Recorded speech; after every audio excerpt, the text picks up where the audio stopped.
Our Chilean heart friends have requested that the Goddess of Liberty address us, and this heart stream is scheduled for this evening.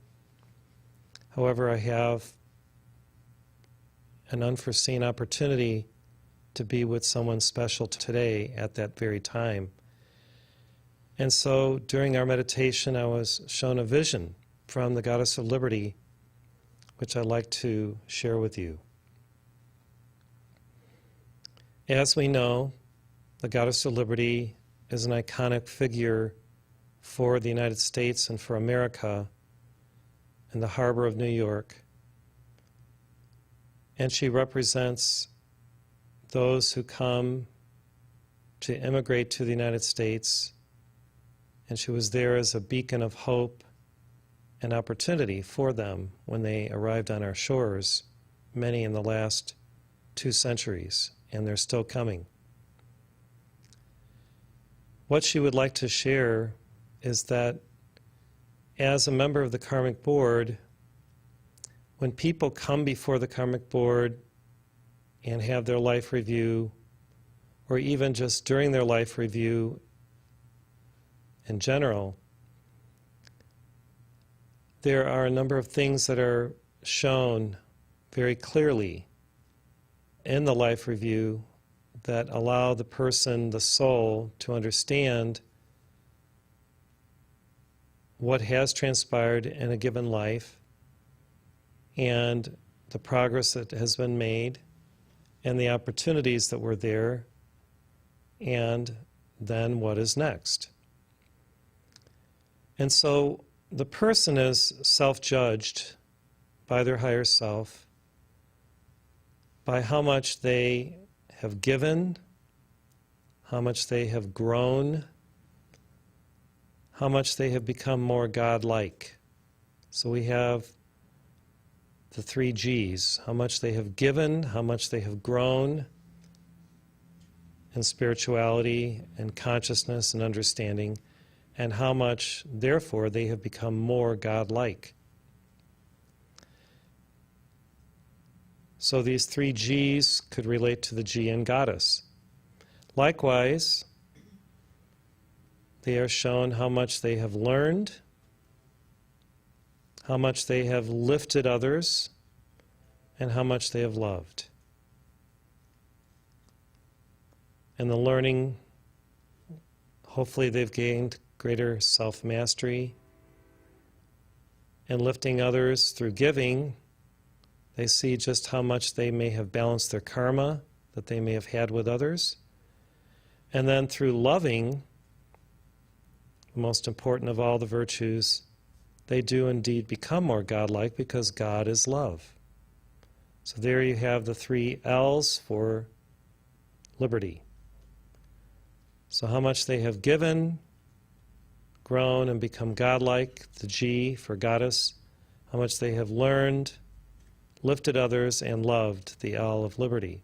So it's an easy way to remember, when we think of the Goddess of Liberty, how we self-assessed under our own I Am Presence, our God Self, and then if we have fulfilled our divine plan, balanced enough karma, balanced our psychology, balanced our threefold flame, all these requirements, and we have become more and more godlike, where we have really sought to unite ourselves with our divine presence through giving and loving and serving and becoming godlike, mastering ourselves, then hopefully we will earn the ascension and move on to the next cycle of opportunity. Now, we've been told that immigration means I am gratitude in action. I am gratitude in action, immigration. And it's interesting that the Goddess of Liberty, representing many immigrants, or the whole process of immigration, is there with the Book of the Law and the torch, the flame, the eternal flame. What she says today is that those who come to our shores, those who seek to immigrate or be here, either are givers or takers. They've come to, of course, have a greater opportunity so that they can receive greater abundance, yet are they just takers or givers? When you give, you receive, and therefore, when you have your talents, your gifts that you use righteously, then you naturally receive. And this is a great process. So there are the users and the abusers, those who use the opportunity presented to give, and therefore they receive much. And there are the abusers, those who seek only to take, to steal, to usurp, etc.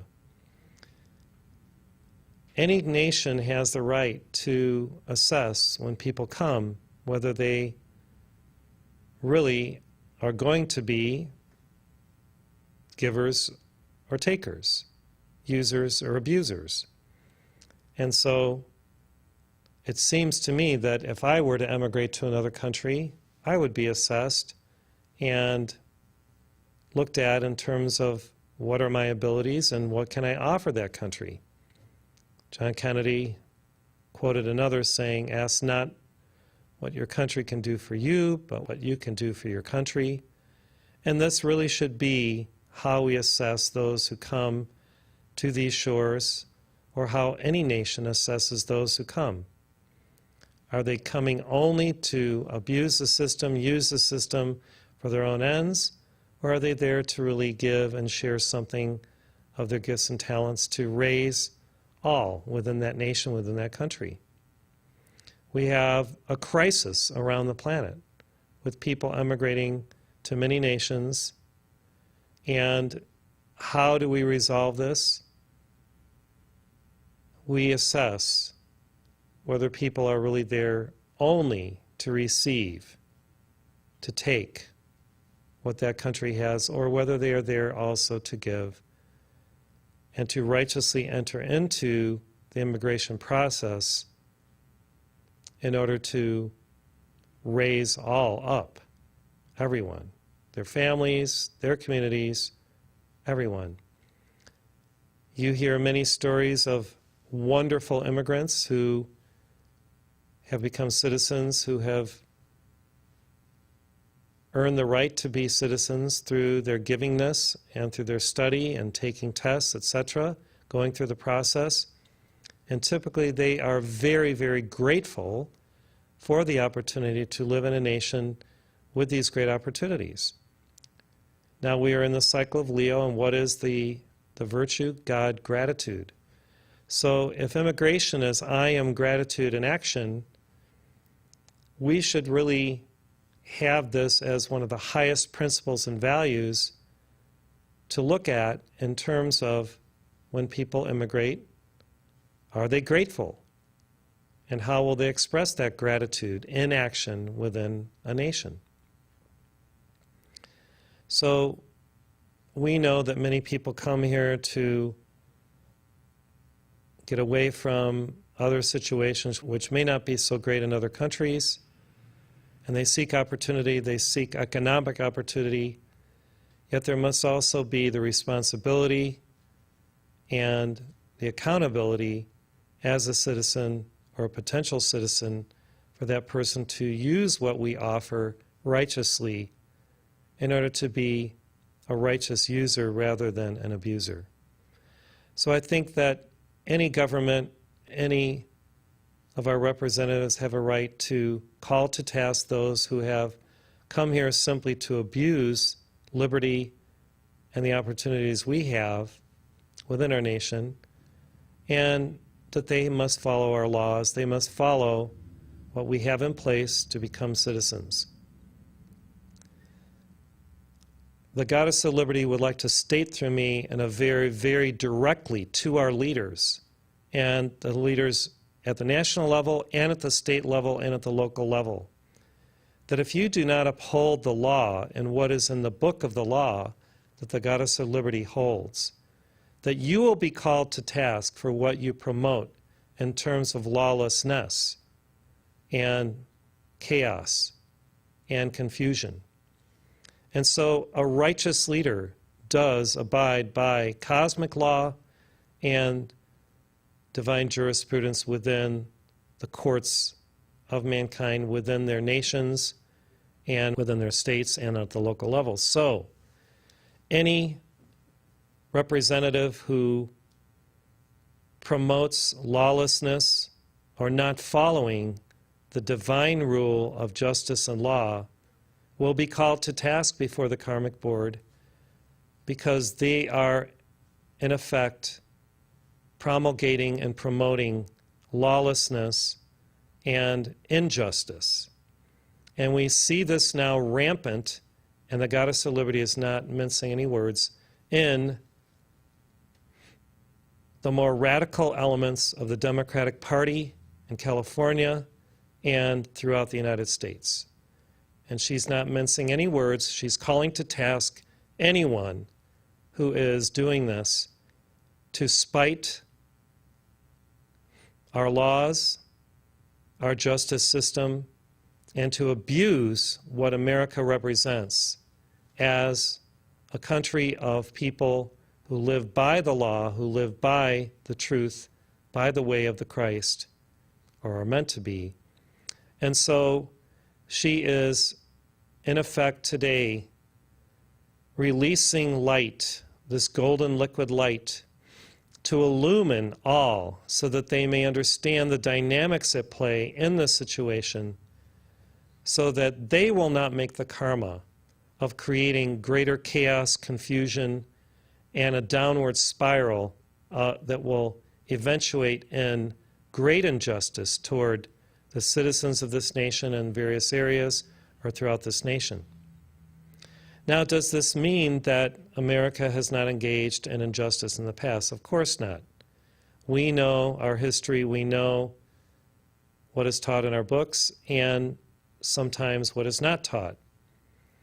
Yet this does not mean that we have a right to abuse what America represents, what our founding fathers and mothers created, in order for there to be an opportunity for equality under the law, a great justice system, and what our Declaration of Independence and our Constitution have provided for us as opportunity for self-mastery, for the initiatic path, and for our ascension through giving, becoming godlike, growing, through learning and lifting others and loving. So, as the Goddess of Liberty stands to represent truth, justice, the American way, freedom, and liberty, so we can do the same.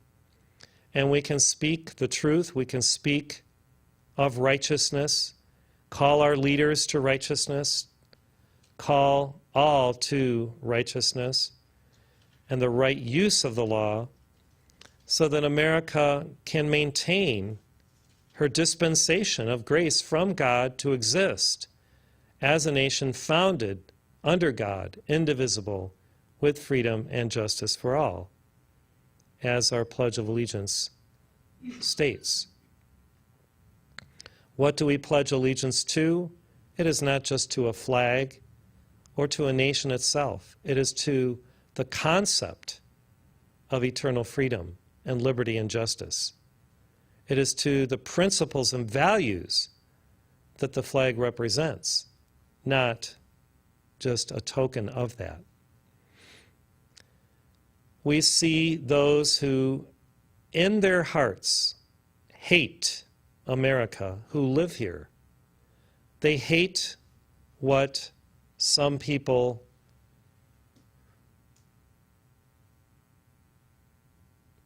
feel that America is, who are here.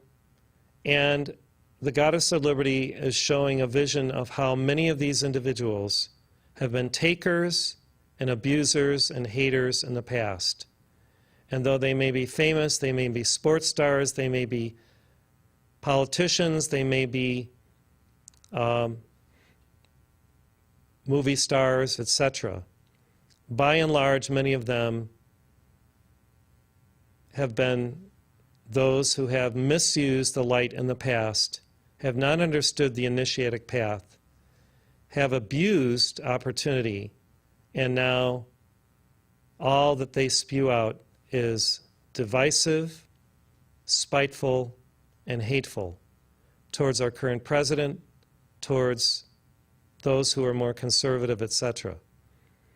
Now, of course, there are those on the right who do the same thing, and I'm not making just a sweeping generalization.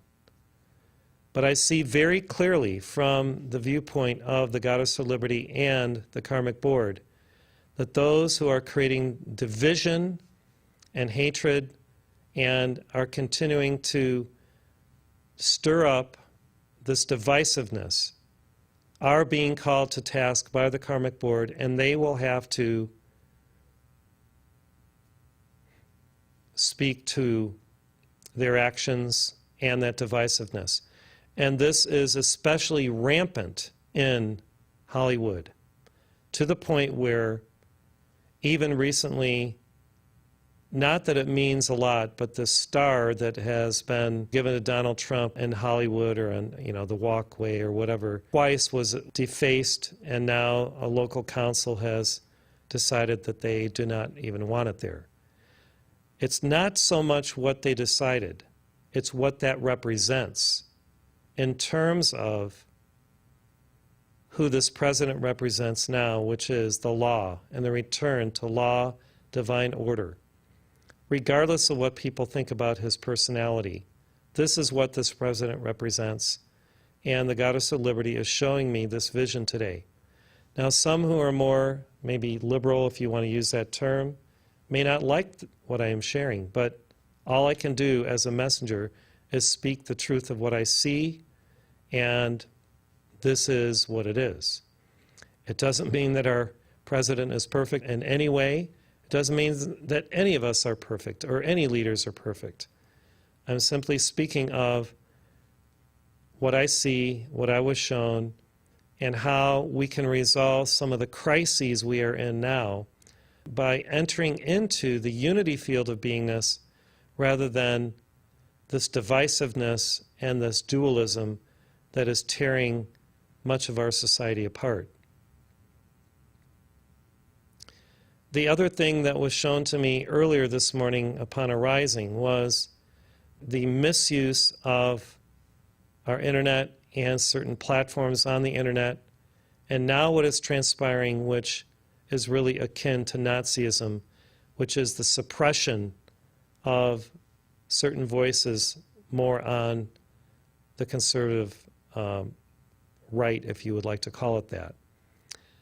This is an all-out attack on freedom of speech and the First Amendment, freedom of speech, and it is very, very troubling to the Karmic Board and to the sponsoring masters of the United States of America.